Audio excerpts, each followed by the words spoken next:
Hello everyone! Welcome to a new English lesson. Today we will continue speaking about people's appearances and we will be focusing on feet and legs. In this lesson we will read tongue twisters with the sound F. We will learn feet and legs idioms. We will learn new vocabulary about feet and legs. We will read a text and answer questions about it. And we will learn how to recognize the nouns. So, let's start with the tongue twisters with an easy one. Look at the screen.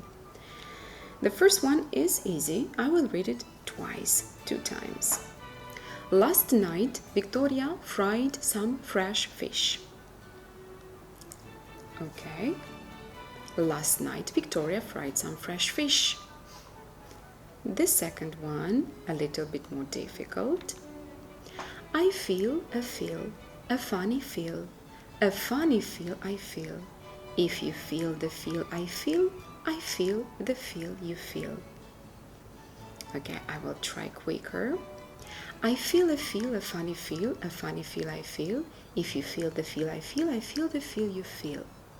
Okay, try. And the last one, this is the most difficult. I will read as slowly as possible. Upon 2 feet, the fleeting fighter fled. But where did he flee, this 2-footed fighter, as down the road he sped? Let's try a bit quicker now. Upon 2 feet, the fleeting fighter fled. But where did he flee, this 2-footed fighter, as down the road he sped? Well done. You know, you could make up sentences with as many words beginning with the letter F as you can, so that you can have your own tongue twisters. And because our topic is feet and legs, where we will speak about these parts of the body, in this last tongue twister, there is one word that belongs to the vocabulary feet and legs. Yes, of course, this is the word feet. I am sure you know much more elements. That is why I suggest you to take a look together at the rest of the words and their meanings. So, the first, we will split these words into categories, and the first category is the nouns. So, number 1 is shin. Number 2, knee. Number 3, sole. Number 4, thigh. Number 5, heel. Number 6, cuff. Number 7, arch. Number 8, ankle. And number 9, toe.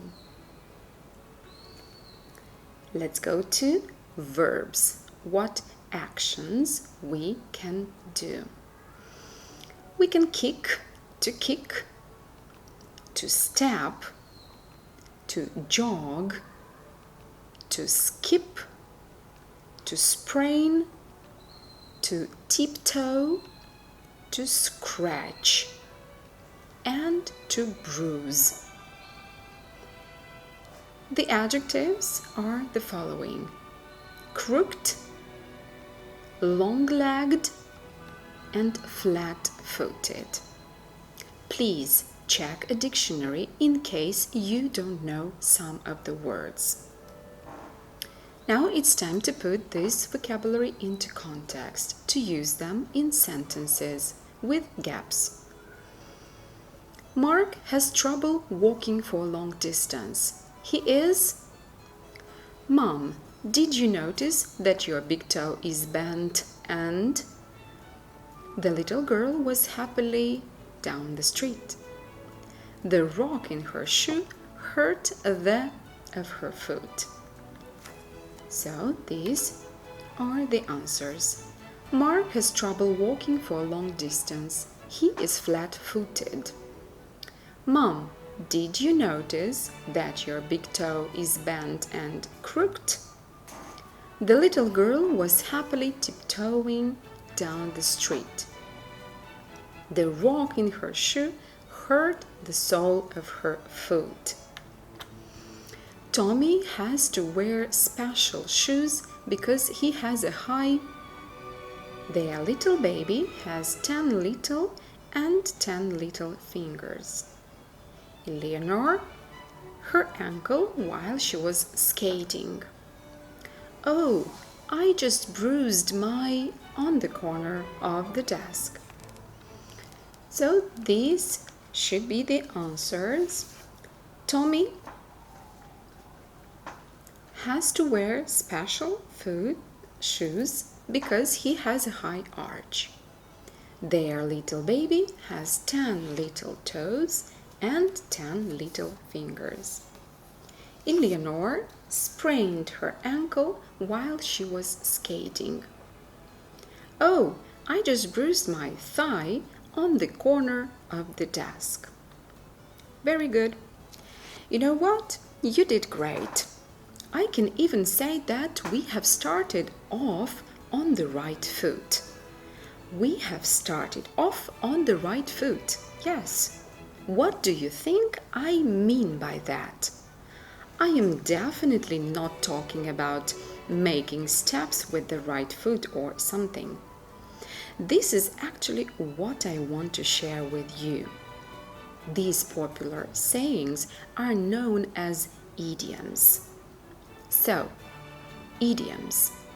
An idiom is a phrase that doesn't have a literal meaning. What I mean by literal meaning is a direct meaning. Let's see an example of an idiom. He is trying to be a good Samaritan. Yes, a good Samaritan is an idiom that means that this is a person who helps someone in need with no thought or idea of a reward. So, a new example.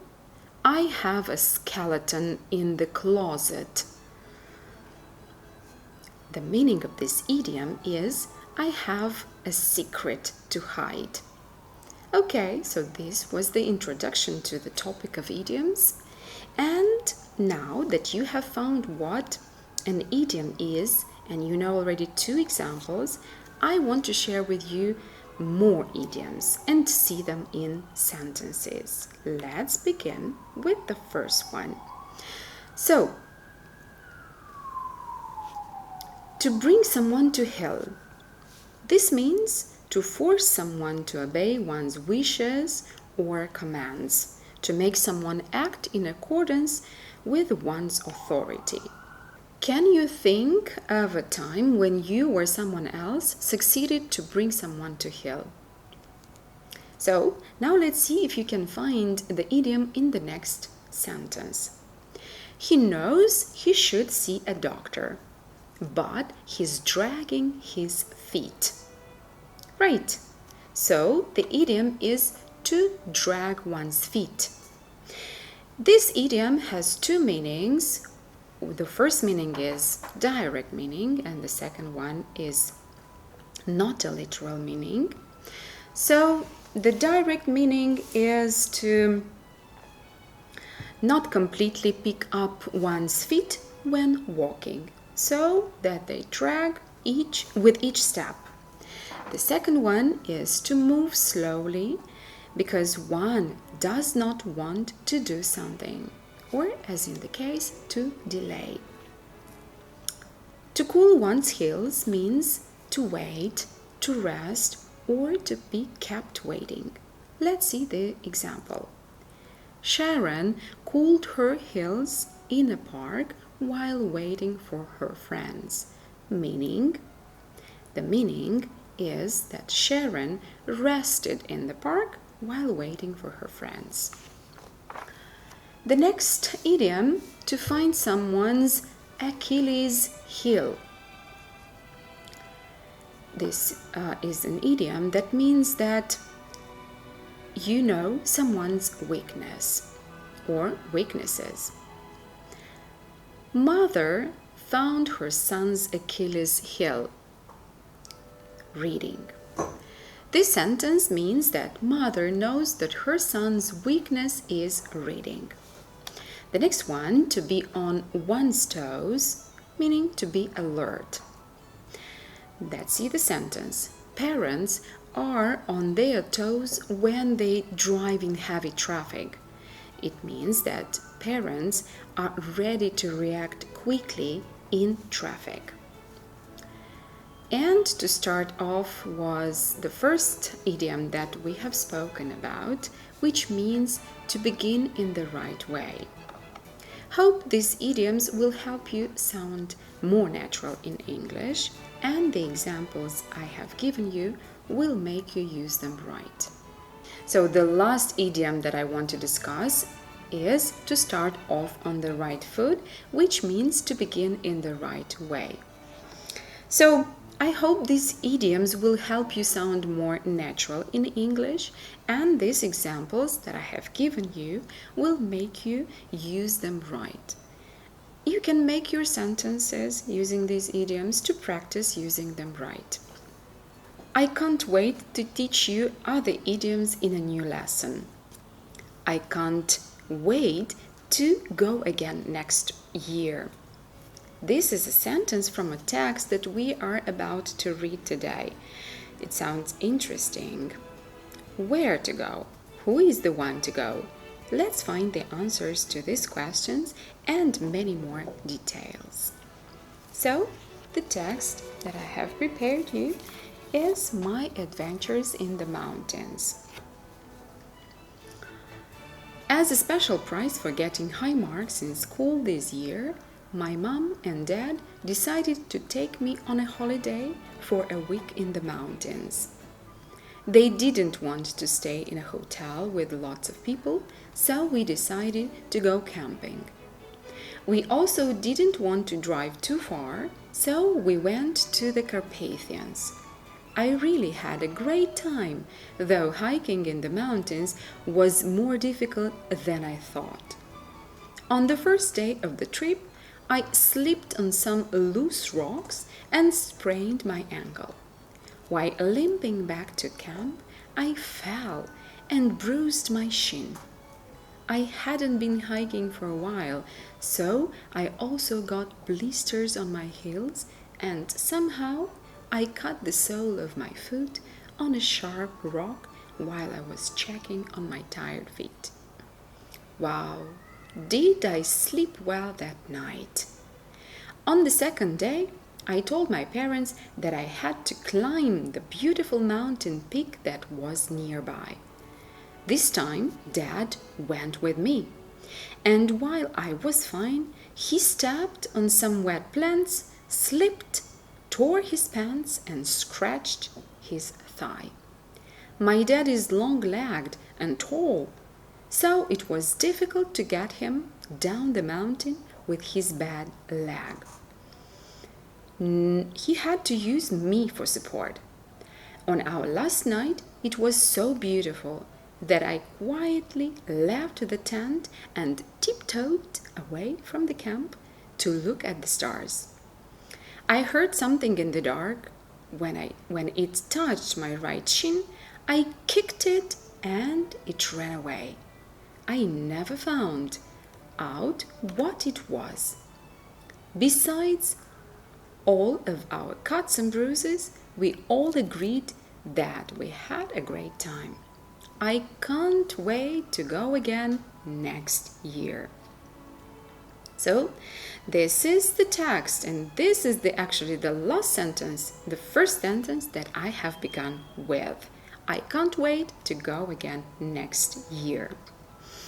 So let's check for comprehension. Here are some questions for you. Why did the boy's parents take him on a camping trip? What do you think? Let's check. So, as a special prize for getting high marks in school this year, my mom and dad decided to take me on a holiday for a week in the mountains. Why didn't they want to stay in a hotel? They didn't want to stay in a hotel with lots of people. This is the reason. Well, the next, how safe was the trip for the family? Why do you think so? So let's see. Here we have passages, entire passages with how safe the trip was. On the first day of the trip, I slipped on some loose rocks and sprained my ankle. I fell and bruised my shin. I also got blisters on my heels, and somehow I caught the sole of my foot on a sharp rock while I was checking on my tired feet. On the second day, I had to climb the beautiful mountain peak, and Dad, who went with me, stepped on some wet plants, slipped, tore his pants, and scratched his thigh. My dad is long-legged and tall, so it was difficult to get him down the mountain with his bad leg. Okay, next question. Why did the boy leave his camp on the last night? If we look in the text, we will find the answer. On our last night, it was so beautiful that I quietly left the tent and tiptoed away from the camp to look at the stars. What do you think touched his leg? So, what do you think touched his leg? I don't think you will find the answer in the text. This question is for you to reflect. What do you think touched his leg? Of course, it could be everything or anything. So, because it was dark, he got scared and ran away. Now, we will work with synonyms. We will find synonyms in the text. These are the words. A word, lovely, outing, unordinary, terrific, to go up, close, hard, help, top, to escape, and walking in the mountains. These words, the synonyms for these words, can be found in the text. So let's find the synonyms. The first one, a word, the synonym is prize. Lovely, beautiful. Outing is synonym with the word trip. Unordinary, special. Terrific, great. To go up, to climb. Close, nearby. Hard, difficult. Help, support. Top, peak, the peak of the mountains. To escape, to live. And the last, walking in the mountains, is the synonym of the word hiking. Now look at the screen. Here we have, I underlined a sentence for you. This sentence is from the text. This time Dad went with me and he stepped on some wet plants, slipped, tore his pants and scratched his thigh. So I want to focus on the word pants. That is synonym with the word trousers. And this word, what does it indicate, the word pants or trousers? It is a noun in a plural form. In this section, we'll speak about nouns that exist only in plural form and nouns having only the singular. So, nouns having only the singular, these are words news, money, mathematics, information, advice, physics, dominoes, darts, football, linguistics, and billiards. So even if these words end in s in plural, they take the singular form of the verb. The news is, the money is, the information is, and so on. Let's go to the second type nouns having only the plural.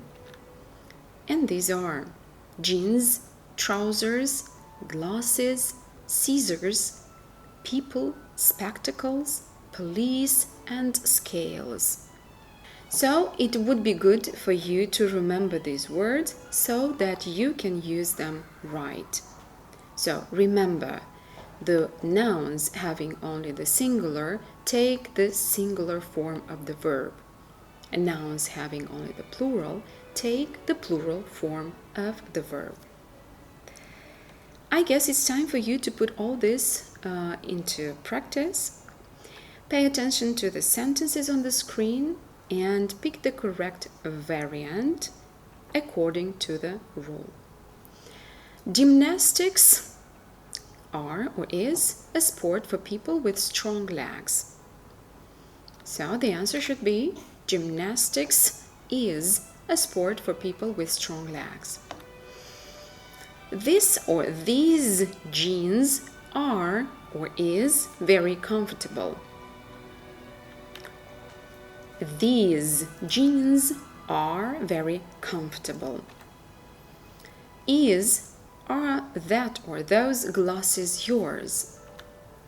Are those glasses yours? This is a word, glasses is a word that has only plural form. Billiards is played all over the world because the word billiard is a noun that has only the singular form, so it takes the verb in singular form. Are that those the trousers you tore a hole in?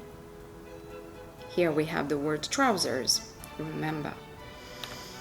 So the answer is, are those the trousers you tore a hole in? So the word trousers is a noun that takes only the plural form. The scissors are or is on the table. The scissors are on the table. Okay, so the lesson is almost over. So now we have to see what we have managed to learn. We have read a tongue twister with the sound F. We have learned feet and legs idioms. We have learned new vocabulary about feet and legs. We have read a text and answered questions about it. And we have managed to recognize the plural and singular nouns. Hope this lesson was very helpful to you, so see you next time.